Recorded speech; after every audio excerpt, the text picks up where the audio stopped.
All right, welcome back. And it's 2 minutes past the hour of 9. We are now in the conversation segment proper. I've told you several times before now that we'll be having a guest this morning. He's already in the studio. He's been seated and listening. So it's now time to bring him on to the microphone. Let's welcome Mr. Hon Dati.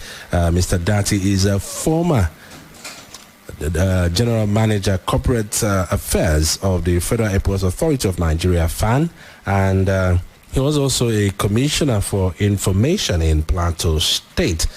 Today he's a stalwart of the APC, and that doesn't stop him from having some opinion on issues happening within and around the country. It's always a pleasure talking with him, Mr. Hon Dati. Good morning, sir. Welcome. Good morning, and good morning, listeners. It's been a while. You've been coming to us, even though for a while now you've not shown up. But it's good to have you. And let me say, you're looking quite very good. Looking younger than the last time I met you. I'm following your footsteps, sir. Thank you. All right. So I remember the last time we spoke. We spoke about the President Bola Ahmed Tinubu administration. That was like about the 1 year mark in his administration, if I remember very well. And you were quite very optimistic and quite very positive on your assessment of the president's performance in office. As at that time, in about 3 months more, if I'm not wrong, yes, we should be celebrating the full second year of President Tinubu in office. So far, talk to us. What's your assessment? Has it changed? Are you still quite very, do you still speak or think in very glowing terms about the performance of the president? Are you still quite very optimistic about where he's taking Nigeria to? Thank you very much for this opportunity. First and foremost, I'd like to say with all confidence that the confidence we had in the capacity of President Asiwaju Bola Ahmed Tinubu to deliver we are being.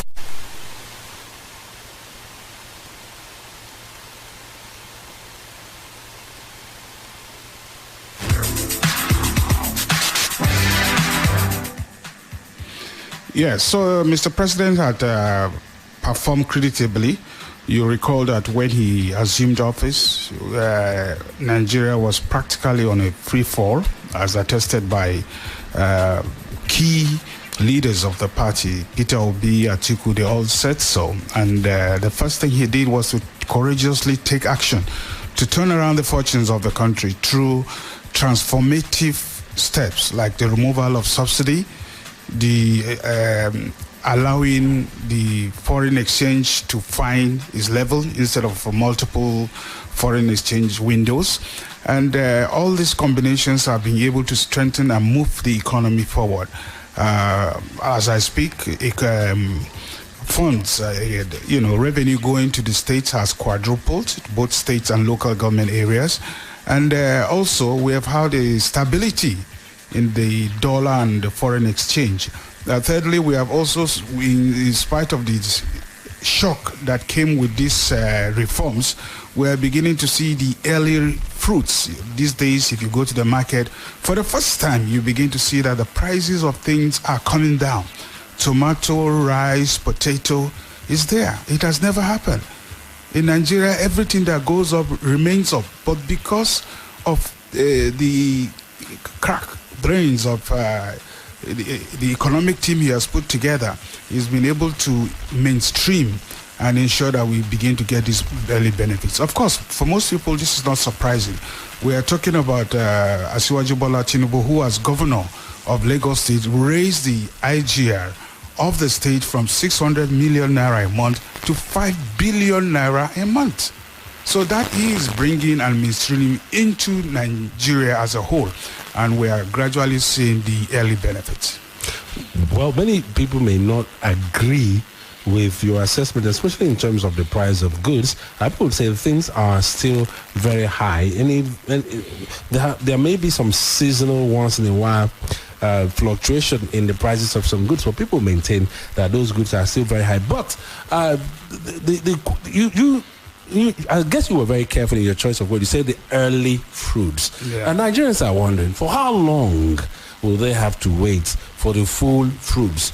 Even the very best and most optimistic handlers of the president aren't able to give Nigerians a specific timelines, any specific timeline to say, okay, by so and so time, you see the fruits, whether it is that the income levels will rise to meet the inflation, or that the inflation will reverse to even below to pre-2023 times, or even lower than that.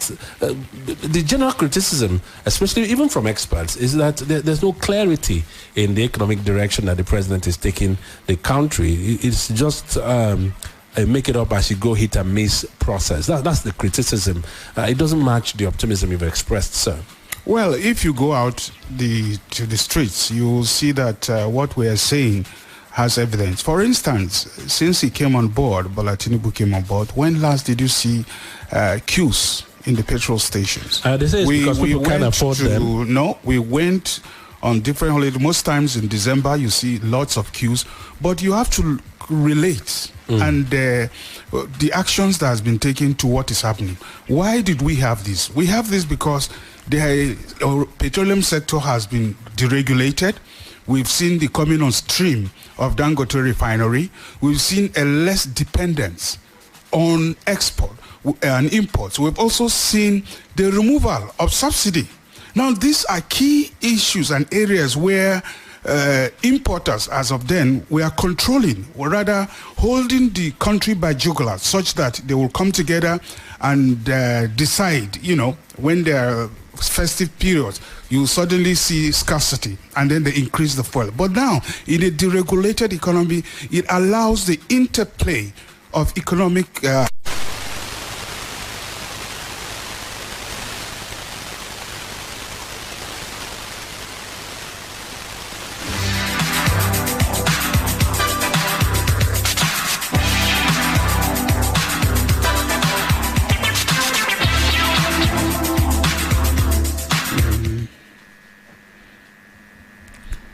Well, thank you. It's unfortunate that we are having some challenges.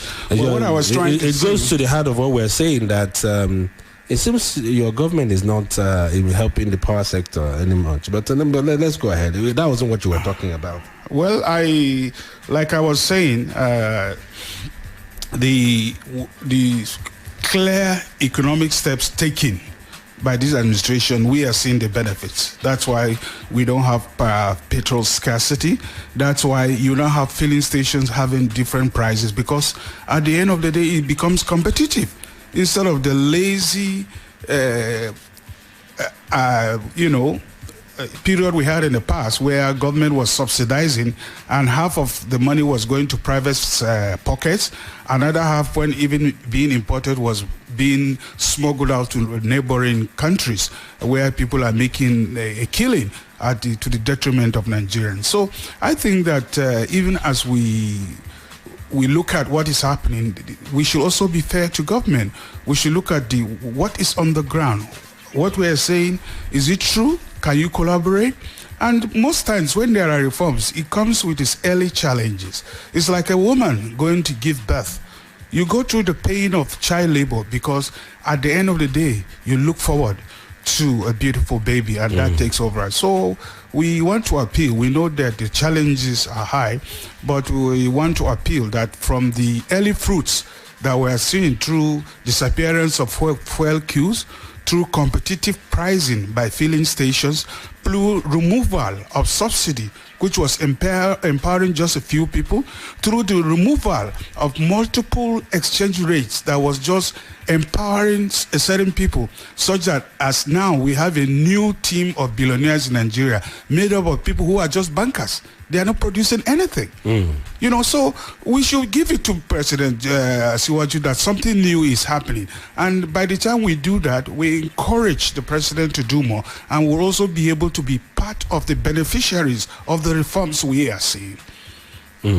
Okay, well, even though earlier we were talking about the crude sale in Naira arrangement with Dangote refinery. And many people are saying that arrangement ought to be one that should be at the heart of the government's plans to stabilize the local petroleum supply. But it's increasingly positioned as an ad hoc arrangement, which, if we believe the NNPC, the agreement expires by the end of this month, and that throws the market open to Dangote and other local refiners buying their petrol from anywhere, including to import, which Dangote has been doing a lot of. We're wondering if the government really cares about Nigerians and for them to get these products at affordable prices. Why are we seeing shortfall in local supply, especially with the crude to be sold in Naira arrangement, which is in tatters, as it were? Now we're seeing more importation of petrol, and the Dangote refinery and others not getting the supply. Surely the policy for local petroleum supply seems to be in tatters, especially when you take into consideration that the president himself is the Minister for Petroleum. Well, I think we need to also appreciate some certain variables here. Number one, is it acceptable that the president's action in removing subsidy on petroleum, is it a good step? I believe it is, because it was on the basis of this particular action that all the key presidential candidates campaign on. So it was good. Secondly, the fact that we are having such challenges is because of the learning curve we are going through. For instance, before now, we didn't have a private refinery production. We have one. Gradually, we are going to experience a change that will come. Just last week, I knew even in Abuja, the FCT, the filling stations were selling at different prices based on the deregulation in the sector. And I believe that in itself allows the interplay of economics forces to begin to agree and bring the price. Of course, we know that there are also people behind the shadows that will try to frustrate the efforts of government. But by and large, the major reforms taken, there's a reform taken by a president who is not looking for popularity, cheap popularity, but taking the hard decisions to move the country forward. All right, so let's change gears a little bit. Since the president came in, we've seen crises in practically all the opposition parties you can think of. Labour parties in tatters, they are fighting for their survival. The NNPP, which emerged as more or less like the fourth force, we're seeing them also at loggerheads, to the extent that a new political party absurdly would say is expelling the only governor they have and the presidential candidate who put in more than 1 million votes in the last elections. And then the PDP itself had its issues. Sorry, did you say presidential candidate who pulled in 1 million votes? Yes, that's the Kwankwaso. Okay. Yes. I thought you were referring to a state, because million votes is a state. No. Yeah. In the elections, in the presidential elections, that's Kwankwaso. So we see the PDP, they had their issues, but immediately the president came in, and then Wike was appointed a minister. Everything went way haywire in the PDP, and it's been alleged that the APC and the federal government, as they are the ones sponsoring the crisis in this party so as to weaken the opposition. And there's an allegation of the stifling of opposition voices. And while that is being debated, it's been said that there's a state capture that has happened. The other arms of government, judiciary and legislature, have been pocketed by the federal government and the ruling parties, such that the National Assembly is now seen as having gone from a rubber stamp to a rubber band, while the judiciary is being said they are being dictated to by one man, and those who are doing this are barely hiding it. Why is the APC engaged in a state capture? Why are they stifling opposition? Why have they cowered and subjugated other arms of government? Or am I wrong in saying that? I think this is rather a lazy argument, if you ask my opinion. Just like we're here with the People's FM 105.5, we're enjoying what you're doing. the fact that you're coming into the space means that you are also taking over the space of other people that have been here. So does it mean that you are stifling them out? No, it's a competitive environment. And if the way the quality of programs and the access you give to different opinions here is standing out this station. And that is what it's all about. So it's based on your performance. When we started earlier, we had just few calls, but along the line, when I come here, the calls increase. We don't even have enough time to keep up. Why? It's because the quality is going up, the traffic is increasing. Now we're talking about the same people. So if the traffic is increasing, if more people are listening to this station, there will be less people listening to other stations. And that is what applies in the political arena. As more people are seeing the performance of the APC government, as more people are seeing the reforms that are going on, people are beginning to move and see that, look, this is the place to go. Because there are clear achievements that you can touch. There are actions that have been taken that clearly shows that this government wants to turn things around for the country. And there's a set of people whose armchair overnight billionaires who have been removed by the removal of subsidy on petrol. You know, there is no opportunity to cook books and just go and collect money. Even the reforms in the money sector, a lot of people just sit there, especially, I don't want to say bankers, but allegedly, they sit down. Yeah.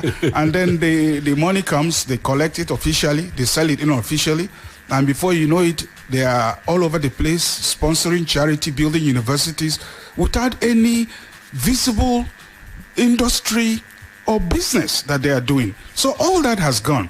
And you don't expect people who that feeding bottle have been removed from their mouth to sit quiet. Of course they will fight back. And that is why they try to misinform the public and create problems where they do not exist.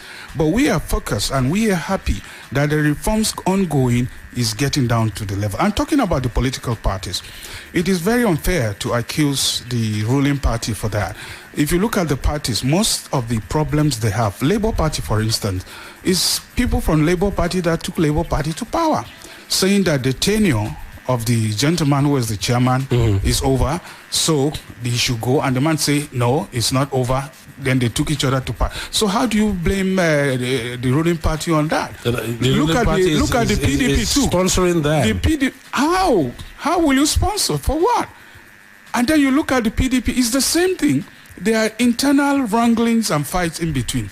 Now, let me accept the fact that as in a human society, there are bound to be disagreements here and there. But the APC has been able to create an internal mechanism to be able to manage those differences. Unfortunately for the other parties, it's not the same. It's just like the contraption that is going on now, where you have 4 or 5 presidential hopefuls coming together under one roof to try to drive a political party. That is dead on arrival, because if you look at all of them, planned coalition, you can't have 5 presidents in one party. You cannot have all of them have presidential ambition. So it's dead on arrival. Reach a consensus. And if they don't reach a consensus, it will not be blamed on the APC. Is that fair? You are talking about people that are coming and attacking because they want to be president, and you have about 5 of them in one basket. How is it going to work? And tomorrow, if it doesn't work, it will now, the lazy argument is to blame the APC. Does that make sense? Who is going to step down for who? Is it Peter Obi? Is it Atiku? Is it El-Rufai? I mean, the numbers keep growing. So you don't think an El-Rufai exiting the APC is a minus for the APC? Well, I believe that El-Rufai contributed made his own contributions to the party. Some agree, some do not agree. But at the end of the day, as people leave the party for one reason or the other people are also coming into the party. Because it's a democratic environment. You cannot restrict people or keep them in one place. The most important thing is the dynamism. The fact that as people come, new others go. It's a freedom. It's a movement that allows people to move from one party to the other. But El-Rufai exiting is a loss for the APC. It's not a loss for the APC. I'm sure if you tell people from Southern Kaduna, they will have a different opinion. I'm sure they will have a different opinion. And if you talk about other areas too, like people that have whose houses were brought down in Kaduna, or some religious sect in Zaria who lost about 500 members, I'm sure they'll have a different opinion. So sometimes we try to avoid talking about profit or loss. Is at the end of the day, is how the people see. And to most people in Kaduna State, where he governed, you can see that there is a lot of change. You know, they've had a federal university. They've had where even the most revered Reverend Hassan Kuka, who is apolitical, has agreed to come in as a chairman of the board. You know, and other prominent people coming in. You can see that the attacks have reduced. And then you see that his successor goes freely to the mosque, he goes freely to the church, creating a unity. So if you look at that pari passu with what happened in the past, well, some people will say it's a blessing he left. Oh, well, you've hinted at security.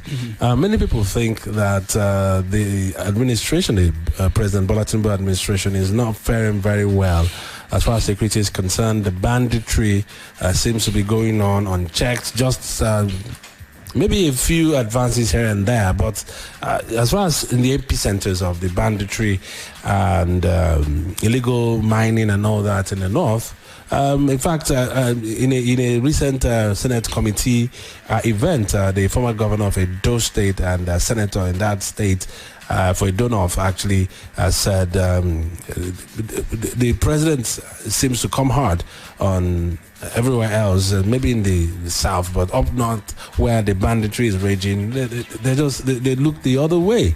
How do you rate the president's performance in terms of security? Well, I think the coming of the National Security Advisor, appointment of Nuhu Ribadu, a lot of things have improved in terms of security. People now travel. Of course, we are talking about an enemy that cannot be easily identified, that can easily mix up. So it's not conventional warfare. So a lot of training has gone into it, and gradually there's been a massive pushback in terms of security. So yes, a lot of things are happening. If you look at the attacks, there were some no-go areas before now. There were places where flags of foreign nationals were hosted. You know, in fact, in a state, almost half of the local government was gone. Not anymore. It has all been removed. So the scientific and commitment showed by Malam Nuhu Ribadu and his security team is yielding result. Now, most of these are also having other dimensions. For instance, the international dimension, and from what we're hearing from Trump administration, where there was an allegation that some of the funding from the U.S. was even coming to fund Boko Haram. So you begin to see that these challenges have different levels. The local issues are there. The international dimension has just been introduced. So the security forces are rising up to the occasion to checkmate and be able to apply multi-level solutions. And that is why today things are improving gradually. And we hope and pray that we'll continue to speak positively so that these innocent Nigerians, these Nigerians that have given their lives to protect our sovereignty, are encouraged to give more. Okay, so if you were to score on a scale of 1 to 10, how well would you score the president on security? The president is doing fantastic on security. Now, the most important thing is that actions are being taken. Number two, the security agencies are operating. There is no longer the competitive issues that used to divide them. Now they move together as a team. So they are able to So they are able to achieve more. Furthermore, there is also more put into technology. You know, you recall that, you know, of course, it's when things go wrong that we hear about it. But you hear about the you know, things that were deployed to fight non-man aerial, unmanned UAVs and all that. Of course, once in a while they miss the target, but most times when they hit the target, you hardly hear about it. And that means the deployment of technology. Also, those misfirings which have seen civilian lives taken, they've happened before. They're not new under this administration, really, but they seem to have started happening more and more under this administration. As some people are saying, are they really probably actually helping the bandits? No, not at all. You see, it's like here, we're in the studio, and there's been a power failure in spite of the backup, one or two. So sometimes it takes time to even up on technology. In fact, even when Trump was being sworn in, you recall that the lady that was supposed to sing, suddenly power went out. So whenever you have technology coming in, it comes with training, it comes with new trends. So sometimes there are also issues and new challenges. And like it was explained by the military, in some of these attacks, it was actually the target. You know, most of the insurgents hide within the civilian populace, you know, to perpetrate their things. And it's not uncommon. If you look at the issue that is happening in Gaza, it's the same thing. Where criminal elements hide within the civilian population, within hospitals, within households, to perpetrate their trade. So sometimes these things come with collateral damage, and that is why when that happens, the government still moves quickly to be able to alleviate the sufferings of the people. You still haven't scored the president 1 to 10. Well, it's not for me to score. I think it's better you should ask your correspondent in Kaduna, has security improved? Maybe you should talk to another person in Katsina, has it improved? Or somebody else in the southeast, has it improved? What about Plateau? What about Benue? We've seen recent attacks in Benue, communities being sacked, 70, whatever odd number of people. It has reduced. Killed. In Benue, it used to be a weekly thing. In fact, it was so frequent that in an embarrassing twist of events, the governor who is supposed to provide the security then, that's Governor Otom, now turned it into a campaign matter, shifting the blame to the federal government. But now it has reduced. Why it has reduced is because of the strategic deployment by the security agencies in conjunction with the state. In Plateau State, it has reduced substantially.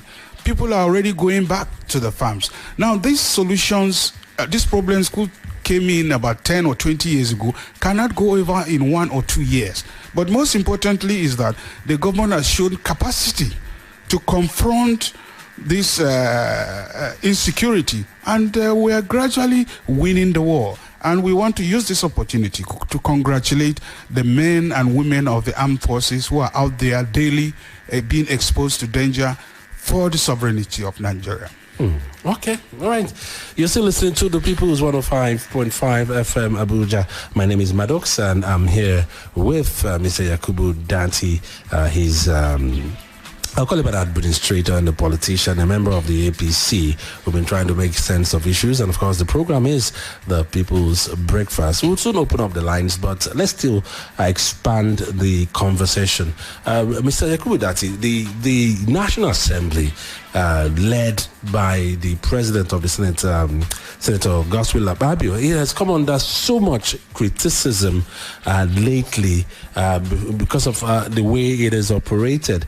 So many people have issues with the leadership style, maybe even the personality of the President of the Senate, and they seem to think that he has practically surrendered the independence of the National Assembly, more particularly the Senate, to the executive, turning up for events and even plenary with the President's symbolic stylized cap on, and always at the forefront of saying yes to everything. I think there's nothing wrong with that. If you look at America, you see people wearing caps, America first. So it's expression, unless you want to muzzle people not to express themselves. And it also shows the growing popularity of the administration. Sorry to interrupt you. Well, that may be so, but people are saying that the independence of the legislature and their role in checks and balances, they've abdicated them, almost being like choir boys to the president, to the executive, and helping to stifle opposition voices even within the Senate. From the way you spoke, it's like you don't agree. I totally don't agree, and the evidence are there to see. Most of the time, the National Assembly is made up of 340 members, Senate 109. Whenever things are being done in their own tradition, any people will need to be put out there, and you hardly hear the nays. And you are talking about a house. It's not a house that is populated only by one party. You have the APC, you have the Labour Party, you have the NNPP, you have the what's the other party? SDP. Labour Party. Labour Party. Yeah. So it's a mixture of different parties, and these are men and women who have come together to prioritize national interests higher and above party considerations, and that is why they are coming together to ensure that they give the needed support for us to move on as a country. Don't forget that in the not too long, during the Buhari first administration, there was, the things could hardly move in the country because you had a National Assembly that was opposed to the president, even though they were together. So the president could hardly pass, so there was little progress made. But when you have distinguished Nigerians who have prioritized national interests, in spite of blackmail and misinformation, then the country moves forward. And that is why we are making so much advancement in multiple areas. Is the economy, is the security, is a peaceful coexistence. This cannot be possible because with only the executive taking, there must be support from other tripods of democracy, which is judiciary, the legislative, and the executive arm. So when you see a synergy that yields fruit, it will be very unfair to begin to brand it as a rubber band or whatever. It's like in the studio. You are here working, there are engineers working behind the scenes, there are other people that do other things that you may not know. But you work as a team. And at the end of the day, it's only when you work as a team that listeners are at home or in their vehicles can hear us. Without the person fueling the generator or the engineer putting one or two things together or you speaking here, they won't be able to hear us. So I think we should commend the synergy of the different arms of government towards the benefit of Nigeria. But also, there have been criticisms about the way the Senate has handled its affairs. First of all, the Senate is seen as being unfriendly to women. There are very few women, just 4 of them, maybe 3 now if we count the suspended female senator, and even the circumstances surrounding her suspension, and even the integrity of the president of the Senate now having been accused of sexual harassment. The Senate doesn't seem to be interested to look at it, to investigate, or even to consider it in any way. And others said the way and manner the senator representing Kogi Central, Senator Natasha Akpotudran, was suspended was more or less like hounding her, shutting her down, and pushing her for being bold enough to speak up and to reject intimidation. You do not think that is also something that weighs against the Senate, especially its leadership? Well, these are issues that are already before competent courts of law, and one has to be careful about making comments about such issues at this point. I believe that the courts will be able to resolve the issues at stake. Okay, I get your positions. I wouldn't want to push it, but let's come to the declaration of a state of emergency in Rivers State. Oh, you want to say something? No, I mean, thank you for... I respect your wish. Yes, because I know you want me to talk about the waste that is moving and all those salacious stories. Well, you're the one who said that. I don't know about it. So maybe you want to talk about it. No.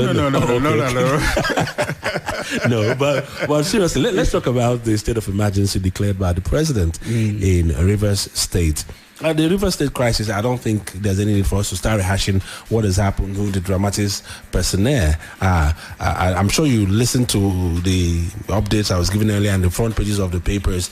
There seems to be massive, widespread condemnation of the president's decision to not just impose a state of emergency in Rivers State, but to practically sack the elected officials in the state, leaving only the judiciary, and then appointing a retired military administrator, more like a military all-powerful man who played the role of the legislature, played the role of the executive at the same time in the state. And people said, there's no constitutional basis for that. Condemnations have come even from people who would say the president's friends.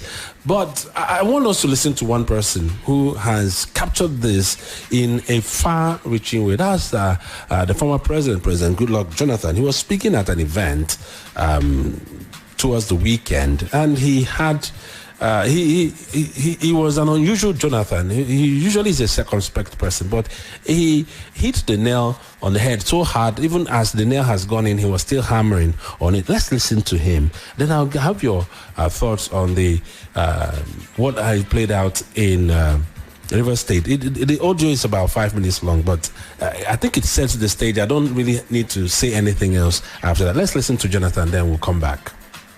I'm quite impressed with the topic that focuses on promoting social change and empowerment through diversity, equity, and inclusion, the traditional DEI issue.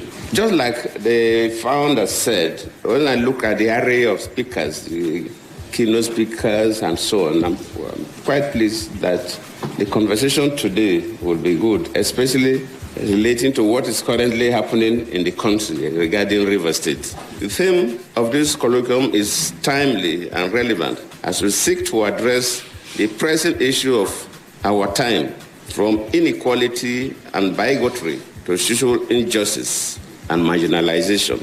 I believe that it is mark of good leadership and governance to be able to leverage the transformative power of diversity, equity, and inclusion for social change. As a leader, I have seen how these values can bring people together, foster a sense of belonging, and unlock the full potential of individuals and communities. And that is why till today, I think I appointed more women into office than any other president. Because the issue of inclusivity is critical. However, I have also seen how the absence of these values can lead to division, inequality, and social unrest. It is therefore a responsibility as leaders and change makers to promote a culture of diversity and inclusion, one that values and respects the dignity and worth of every human being and protects the interests of all of us. We must not forget that societies that embrace diversity, equity, and inclusion are more innovative, resilient, and harmonious. I know this because I saw how policies that promoted gender equality, youth empowerment, and regional balance during my time as president helped bridge divides and foster national unity. And I did mention that what is happening in the country, everybody talks about River State on television, and some of these are the issues we discuss. We're talking about building a society where no one is oppressed, as reflected in the top paragraph of our national anthem. As a former president and also from the Niger Delta, when the issue of suspending the governor came up, I think people call on me, oh, President Jonathan, oh, President Obasanjo, you should say something. People expected us to say something about what is happening. And of course, people don't even know that traditionally all over the world, former presidents hardly make statements about what the current presidents are doing because of the tension it could create in the country. In most cases, look at America, look at everywhere. So hardly for former presidents to make sometimes you see and of course what is happening in Nigeria today regarding the situation in River State is like an Indian proverb that said that if somebody is sleeping, really sleeping, you can easily wake up that person. But if the person is pretending to sleep, you find it difficult to wake up that person.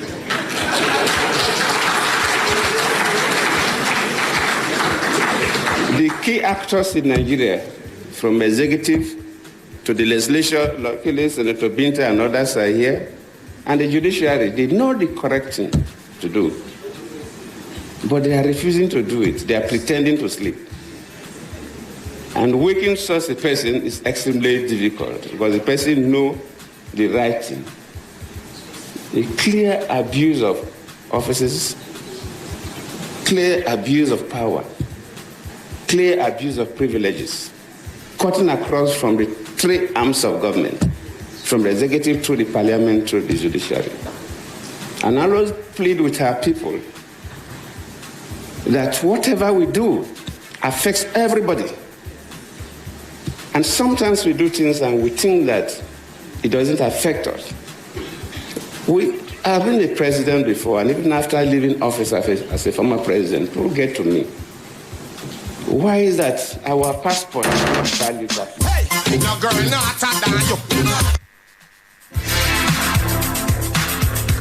all right, so that's where we would stop it. But the former president actually clearly says there's a complete abuse of power all around. Well, and exceeding where their powers are supposed to stop. Unfortunately, that audio cut off at a point, but towards the end, he made it clear that it was totally wrong for the president to declare state of emergency, not just to declare state of emergency, but to remove the elected officials there. We've heard all the condemnations. Give me your take on the entire state of emergency situation in Rivers State. Well, the former president has aired his view, and it's a democracy, so it's not in my place to respond to what the former president has said because of the respect we have for the high office.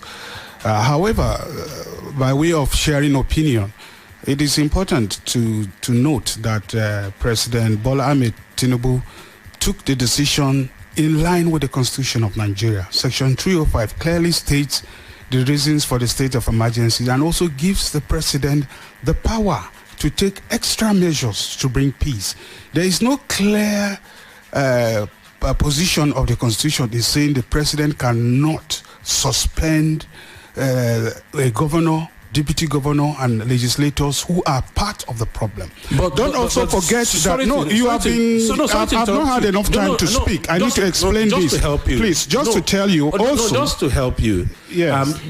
Because you have taken so much of my time and we are running out of time. Sorry, I will allow you. The clip you played, that's for 15 minutes. I need to respond. It was less than 5 minutes. Yeah. The MBA and everybody else have condemned this. Are you saying they're wrong? Please, if you want to allow me to go ahead. Go ahead. What I'm trying to say is that the President Jonathan that we're talking about came in under the doctrine of necessity. Why was it doctrine of necessity? Because it was not in the Constitution. But the statesmen at that time rose up to save the country from collapse. And that was why that doctrine of necessity was taken. Now the president has taken the right step after the Supreme Court has said clearly that there was no governance in Rivers State. Secondly, how do you look at a situation where a serving governor will practically bring down, using bulldozers to bring down a key aspect of our democracy, which is the legislature? He actually went ahead to bring it down physically. Thirdly, he was running and submitting his budget to 3 members out of 33 members of the House of Assembly. Where is that done? Now, people begin to talk about democracy. How do we protect our democracy if we don't protect the sanctity of that democracy? You know, our executive are not only demolished, but actually he called for anarchy. A governor that used 3 or 4 members to pass budget, approve commissioners, he has committed serious misconduct and impeachment offenses. And all these activities were being done, and at the end of the day, the Supreme Court, which is a key tripod of our democracy, spoke. Even that, he was still not able to execute and submit to the submissions of the Supreme Court. And he went even ahead to threaten to unleash terror on national assets. And you recall the popular video where he said, "The boys, when it's ready, I'll let you do." And immediately the impeachment notice was submitted, we started seeing bombs going up on our national assets. There's no responsible government that will sit and watch. And here, President Tinubu has taken courageous, timely decision. If not, only God knows what will have been happening in Rivers, because we had the 2 worrying factors: mobilizing in the creeks, mobilizing in the riverine areas to cause mayhem. And the president had a responsibility to exercise his powers to be able to restore normalcy in Rivers State and also to protect lives and property. And that is why today, as I speak with you, River State is in peace. People are going about in their business. And the new administrator is already taking steps, meeting with traditional rulers. Tension is coming down. And it is at this point that we call for men of goodwill to support what this president is doing. Maybe if President Jonathan has taken extra steps, the Chibok girls may have been rescued. Probably he would have removed Shetima and Co from office then. What I'm saying is, when he did the state of emergency and did not remove elected this thing, did it yield the result? So he could have gone further. No. What I'm saying is, did it give the result? He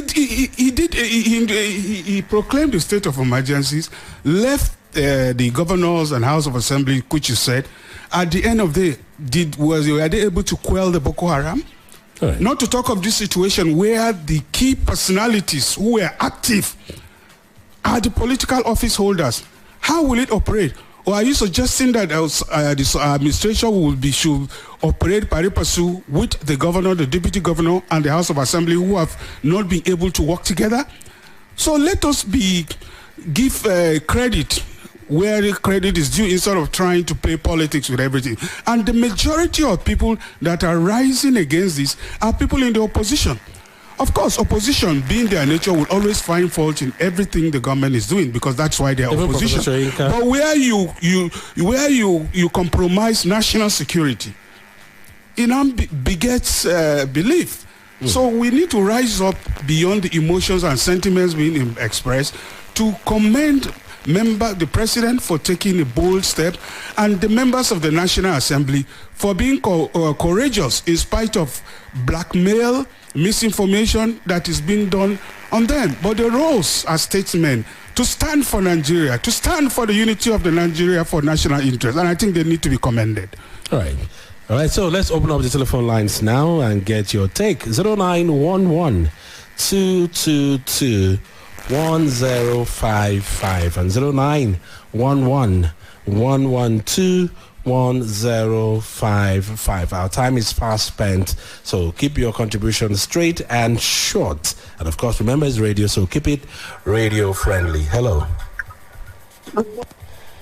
good morning. Yes, my name is Morris, and good morning to our guest. Good morning, Mr. Morris. Thank you. Yes. So, you see, we are back to where we were during Buhari's time. During Buhari's time, Femi Adesina, Garba Shehu, Lai Mohammed, they explained everything that Buhari did. And up to now, there is just no physical result, no administrative or economic result to the policies of Buhari at that time. And like I had said some time ago, it's just like when we were growing up, a Brombo bus, then you go, another day, come and buy. They are explaining to us now,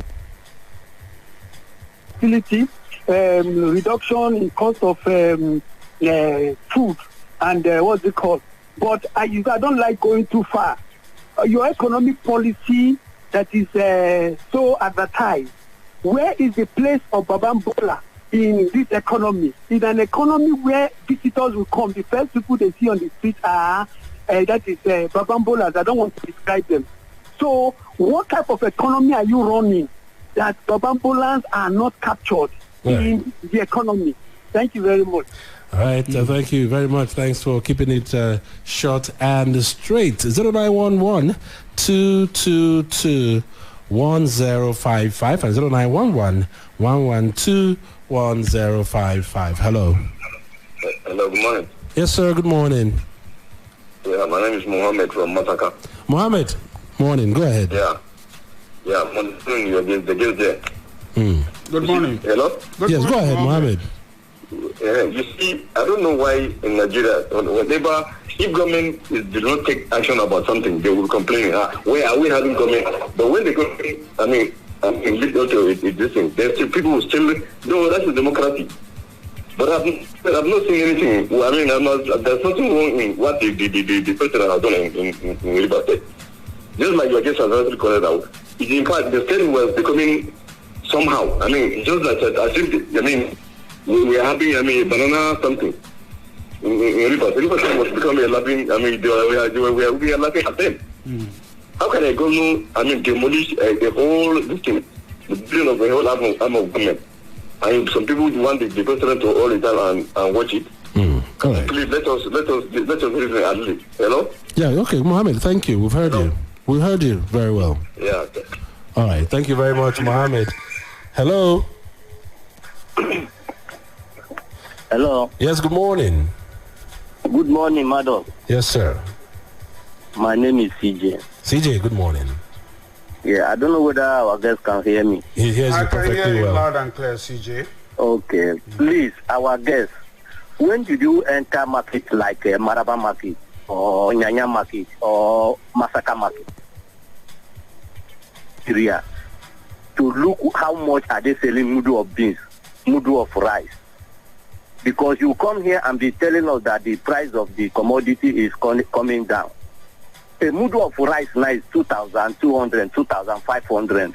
I know that you and your wife cannot enter market because you have a poor people who is serving you. You don't have a way of knowing that, CJ. Oh, okay, I'm sorry for that. I'm sorry for that. But what I'm saying is this. Please. We know that where you are eating, you will defending it. But I think I will take that with exception. Morris, CJ, you cannot say that to me. CJ, it's okay, please. Let's, like I always say, you can disagree, but let's not be disagreeable. You do not know how and where the man is eating or how he goes to the markets to say he and his wife or where you're eating. Please, let's be proactive and positive in our contributions. Hello. Good morning, Mr. Maddox. Yes, sir. Good morning. Good morning, our guest. Good morning, sir.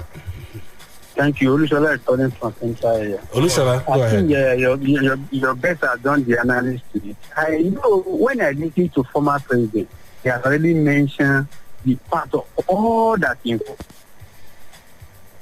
of misuse of power at all levels. And he has mentioned, how can you imagine? Imagine Mr. President just carry bulldozer, go to National Assembly and demolish it. And there's no time of rebuilding. Stop the payments of the lawmakers. Disobey the Supreme Court silently. How can we sustain that? But I've already known Nigeria that that's how the masses of Nigeria continue. That's how we could not get the dividend of democracy. Because instead of tackling the issue, to be tackling individuals. Maybe because of hatred that some people have for one person or the other, they will just carry everything, do it. So God, who made me? But Nwike is trying his best. And I expect Nigeria to demand what they need from anybody that is there, rather than attacking the personality of individual that is there. All right. Thank you. The action taken by Mr. President on that thing is very, very good. On the Natasha issue, if you are going to that type of house, you're supposed to have matured enough to you will see many things that will be annoying you. You have to control it. Right. To me, I don't even see any issue in that thing because there's no issue of rape. It may be agreement and understanding between. All right, Olushola, fine. You made your point. Let's go. Nigeria, thank you. Thank you. All right. Okay. Thank you very much. Okay. I think we do not have so much time. We don't have the luxury of time this morning. We had to make most of the points very well. But let's take this very one last call. Make it a short one before we round off. Hello. Hello. Yeah, good morning to you. Yes, good morning.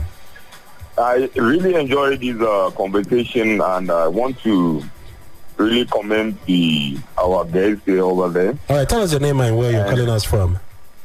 Okay, my name is Tanimu Prince Abwami from Masaka. All right, Tanimu, you have 1 minute, exactly 1 minute, so make your point. All right. When you have two children and they are fighting, what are you supposed to do? I hope you need to quarrel them or sit them and then settle them. Who was Fubara fighting with? That the other side is not being questioned. But to make it balanced, I'm not bothering about whatever political issues over there. But if Nwike happen to be a person fighting Fubara, our president called upon the Wike and ask him and sit them down together and balance the equation. Please, we should be honest also. All right. Thank you very much, Tanimu. Tanimu is just saying that the action seems to be one-sided. No, he didn't say that. He didn't say that, Maddox. He said he didn't say that. He said, and I want to also add here that the president brought all the parties together. You recall that they sat down, they even had agreement which was signed. The minister was there, and they all agreed on that. President also invited Pandef to come and intervene. There were several levels of intervention which was thrown down. Now, after a man who is a governor brings down the House of Assembly, are we going to wait for him to bring down the courts and judiciary before the president acts? No, the president acted timely, and we commend the National Assembly for supporting it. All right, thank you so much, Mr. Yakubu Dati. I wish we had limitless time, but we really have to go. Thank you so much for your time this morning. Even though for the first time I saw you like you were losing your cool a little bit, but I guess that's what makes you a human being. Thank you so much, Mr. Yakubu Dati, for coming around and giving us your take this morning. Thank you for the opportunity. All right, we'll do this again tomorrow by 6 a.m. to 10 a.m. But now is time for us to leave, and up next is the news update at 10, and after that the midday show would kick off. Do have a very beautiful Monday, and let the rest of your week be a fantastic one. My name is Maddox. Good morning.